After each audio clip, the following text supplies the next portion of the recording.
Hello everyone and welcome back to another video from Crazy Gamer. In this video, I'm going to show you how to log into your employee account on the Caesars Slots Casino game. So let's get started right away. Since you cannot do this from the game application itself, you will need to use your web browser. Open up your web browser on your device and then in the address bar, just type in Caesars Slots employee login and start your search. You will now be shown the various Google search from which you will find the link within the very first section from okta.com. Just click on this link and you will directly be taken into the login page for employees.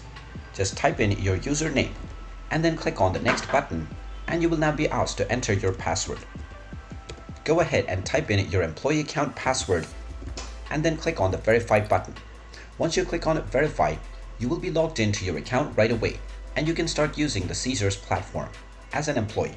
If you forget your password by any chance, click on Okta Password Reset and you will be allowed to reset your password after entering your account information.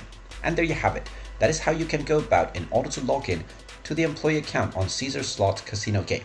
If you find this video helpful, make sure you hit that like button and subscribe to our channel if you haven't done so already.